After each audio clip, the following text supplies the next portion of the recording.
Is there anybody in the room, you still have some room left for some goals and some dreams? All right, so here's what I want you to do for me. I want you to write that down for me. All right, I want you to write that down for me. All right, now remember, the goal is execute, execute, execute. All right, so here's the challenge that I have. So there are two groups of people walking the earth. All right, you got one group right now. Now both groups have these dreams and these goals. Both groups, from the time that they were young, saw things on television, read things in books. They physically saw people doing things, and it was like, yo, I want to do that. Like, I want that. I remember being a kid, you know, and I used to watch the Brady Bunch. And I used to be like, yo, I want a family like that. I remember watching it. See, my mom had me. She got pregnant at 17 with me. I didn't really start talking to my biological father, like literally having a conversation with my biological father until I was 30. So as a child, because I didn't have that, you know, traditional home, I remember looking at the Brady Bunch going, I remember, oh, Leave It to Beaver. Leave It to Beaver. Like, I just was like, you know, as the Cleavers, like, they just had it going on. You know what I'm saying? They never like really argued. You know what I'm saying? Like, they worked everything out. Everybody like had roles and response. It was just, they were great, right? And so I remember growing up, like, yo, one day, like, this is my reality. But one day I'm gonna have a family just like Leave It to Beaver. Like, I remember saying it to myself. And I remember friends, like, they want to drive these kind of cars and live in these type of neighborhoods. I wasn't really thinking about that kind of stuff. I was just like, you know what? Like, one day I just want to have a happy family. Like, I want to come home and I want my kids to like run up to me, Dad. When they get older, I want them to be proud of me. Right? I just had these dreams. I'm gonna put my kids through college. They're not gonna have to pay for college. I'm gonna put them through college. Like, they're gonna go to, you know, these big colleges and whatever. I had dreams.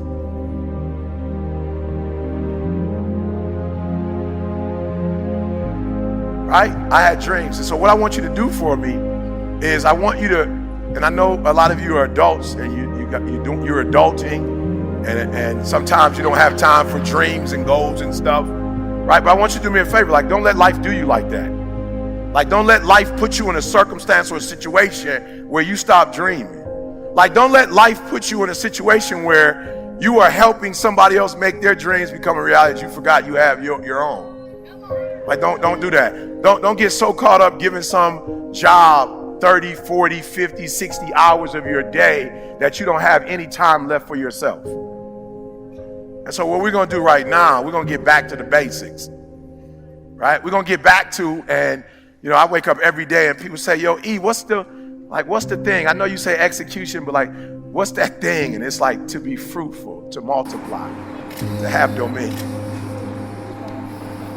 Like, no. When I wake up every day, like, I claim that the first commandment was I was commissioned to be fruitful, to multiply, and to have dominion.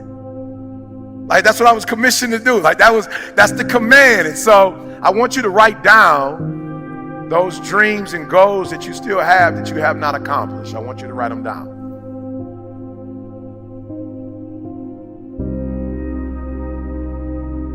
And so do me a favor. I don't want reality right now. I'm not interested in how much your student loans are. I'm not interested.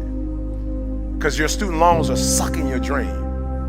I'm not interested right now. And I got a divorce, and right now I just can't. I'm not interested. I'm not interested. Eric, I lost a child and you don't know what it's like to. I'm not interested in your reality right now. I want you to get back to your dreams. I want you to get back to your goals, because no matter what has happened in life, you've got another 30 years, another 40 years, another 50 years. Like, you can't get stuck on, like, you can't let that thing that devastated you in 1989, the thing that devastated you in 1996, 2001, like, you can't wake up every day to 2001. 2001 was a tragedy, yes it was, but you can't stay there. You can't keep waking up to that. Now you gotta wake up to your dreams and go. Look, I always tell people, we all go through pain. Get a reward for yours. You know, we all go through pain. We all go through pain. We all go through something. We all go through our go through. I wouldn't have time to tell you about all the trauma that I went through in my life. But I just figured, since I went through so much trauma, I might as well use the trauma to make all my dreams become a reality.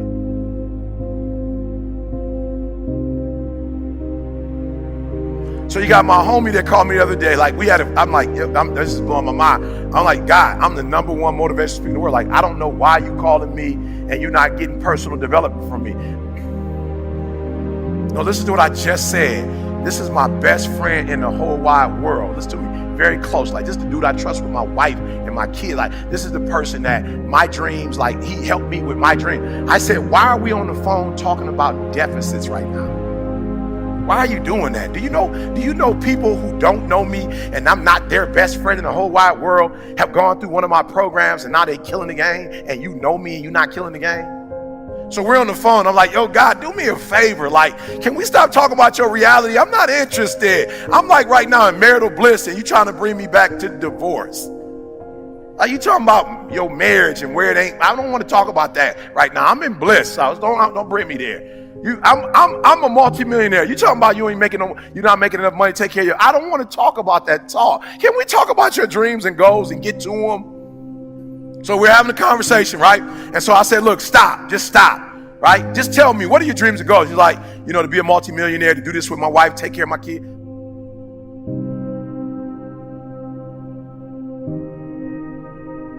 Look, I want you to look at your goals and I want you to ask yourself this question. Do you know what it takes to make that happen? Like, do you, like literally, like, because this is all it's going to take. 3 things, this is all it's going to take. Do you know what it takes? Look, the only thing it takes to go from where I went to, a homeless, high school dropout, sleeping in abandoned buildings, eating out of trash cans. I went from being a high school dropout, getting a GED, to having a PhD. Listen to me, the only thing it takes is knowing what it takes. So one day I woke up and was like, okay, E, stop talking about what you don't have. You need to know what you don't know so you can get to where you're trying to get to. Listen to me, guys. I'm real simple. The first thing I'm going to ask you, do you know what it takes? That's it. Now, if you know what it takes, that's great. You mark it off.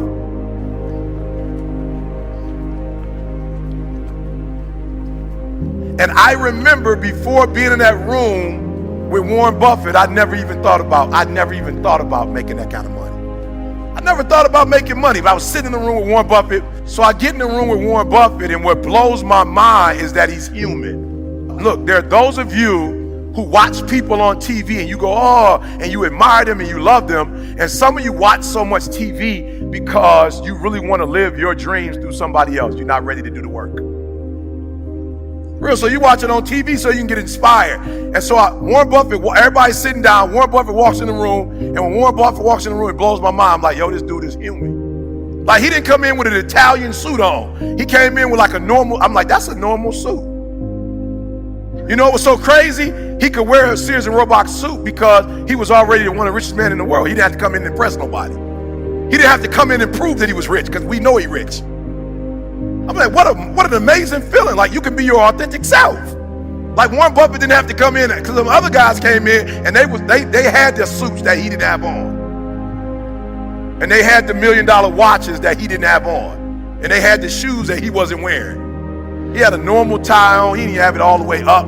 He didn't have a Pat Riley like cut. It was just a normal button up.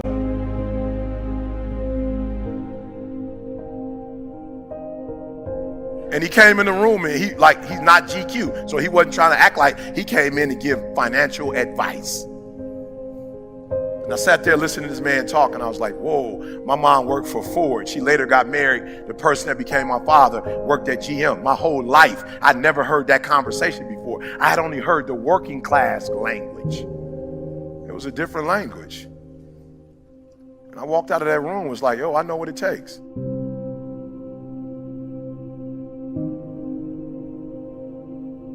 So being successful is not who you are, it's what you know. So I need to get a different relationship to knowledge. So you're in this room and we've been here for a few days. We did not come here to be entertained. You did not come here to get pumped up. And I'm telling you, I'm hyped right now. So I'm hyped, but I did not come here just so you can get pumped up or get hyped. You have been given information. You are this close to making every dream you wrote down happen. Why? Because you have been taught by the best of the best. You have been taught by the best of the best. You've been taught by people who've been doing this for years. You've been taught by people who love you and care for you. People who are giving you information that you're not going to get randomly on your own. You are getting 10, 20, 30 years of experience in an hour. And so you are this close to your dreams and goals. So I have to ask you the question. You have the information. Now what are you going to do with it? You have the information. I sat in a room with Warren Buffett. Listen to me very closely. You type my name in, and this is by the glory of God. You type my name in, and it's going to say something. You put my name in Google, something's going to come up.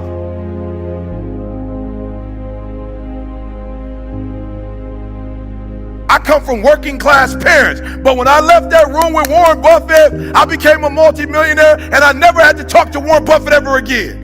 I didn't have to call Warren Buffett and ask him, now what did you say again? I took the information that I was given and I murdered it. What do you have today that you've never had before, and what are you going to do with it?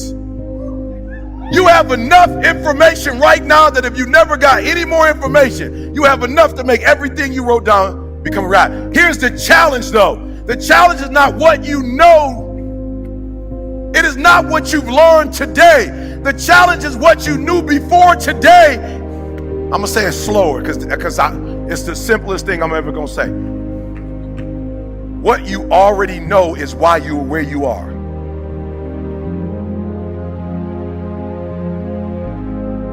And if you're going to get to the next level, you're going to have to erase everything you knew about what you knew, what you thought you knew. I'm going to say it again because I see some people like, whoa, Eric, I'm trying to catch that one. It is the stinking thinking that got you where you are right now. It is the limited beliefs that have you where you are right now. You have a limited belief. I remember that I thought I could never do this, but only for people who look like me. I remember when I was like 19, 20 and I started speaking, 20, 21, and I would go to historically black colleges and I would kill it. And I remember somebody asking me not to do historically black, but to come out of my particular community, my particular way of speaking, my particular way of doing things. And I'm thinking to myself when I first got there, I was like, whoa, I don't know if I could do this. Like they don't come from where I come from. Like they don't talk like I talk. Like they don't have the experience that I had. I don't know if I have anything to say. And God said to me, you what?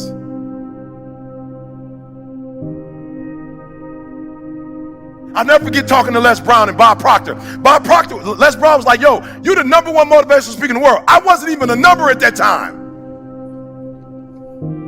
He said, you're the #1 motivational speaker in the world. And I remember, I'm not going to say it out loud, but I remember how the conversation started. I actually named somebody that I thought was #1. And he said, how dare you say their name out loud and say they're #1. You're the #1 motivational speaker in the world. And you better not ever say they're #1. You're #1.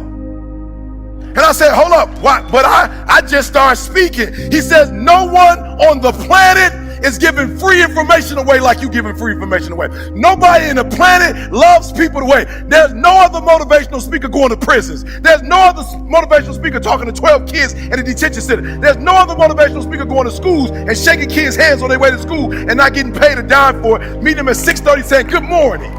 He said you are the #1 motivational speaker in the world because nobody cares about humans like you care.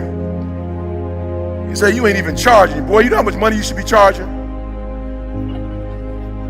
Bob Proctor said, how much you charge? I was like, about 5, 10 grand. He was like, what?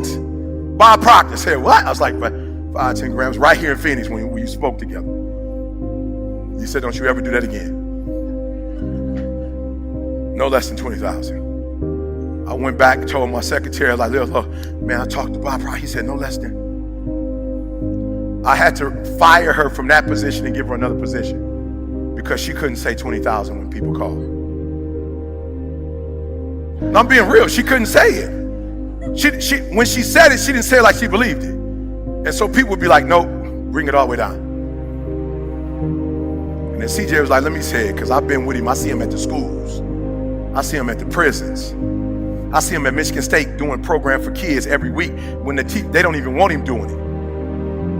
Let me tell him, 20,000. And if you don't, CJ would say 20,000. If you call me tomorrow, it's going to be 25.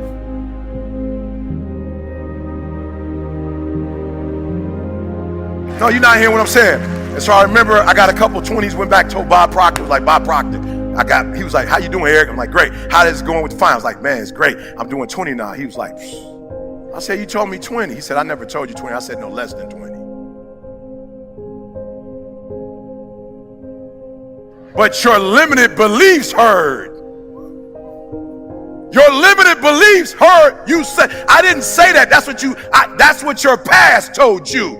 That's what you getting a GED told you. Your biological father not being in your life told you, because you don't value yourself. You think it's tough. I'm telling you, son, there are people in this earth that value you more than you value yourself. They look to you in a way that you don't look to yourself. You will not get what you're supposed to get until you value yourself and you kill all your limited beliefs. So I need you to do me a favor. Just write it down, because you don't have enough paper. But write down your limited beliefs, and when you get home, I need you to address them. He said, Eric, I used to be like, God, I don't know if I could do corporate. He said, son, not only can you do it, you must do it. You're going to bring something that nobody else is bringing. And I was like, what do I bring that nobody else is bringing? He said, that message that you think isn't important is so important. And guess what message I was bringing to corporate? I was bringing, so you're a 7-figure earner, but you're not a 7-figure dad. God was like, do you know how important this message is? Just because you're not talking money like they talking money, this has nothing to do with it. You just told my man that he need to be a 7-figure spouse. He's not a 7-figure spouse. He's one-dimensional. He knows how to make money, but the rest of his life sucks. Challenge him to get the triple-double life. Challenge them to get the trouble. Yes, you've invested in stocks and bonds, but you ain't invested into your wife. You've invested into the stock market, but not your kids. And your son is in a gang because the gangs is beating you. Oh, you're killing it at the company, but when you come home, you're not killing it with your child. That's why your daughter with somebody she shouldn't be with. That's why your daughter wants to commit suicide, because her daddy ain't giving her the attention that she needs. So do me a favor. I just want you to give your company this. Don't stop giving your company that attention. But I challenge you to give your wife the same energy that you give in your company.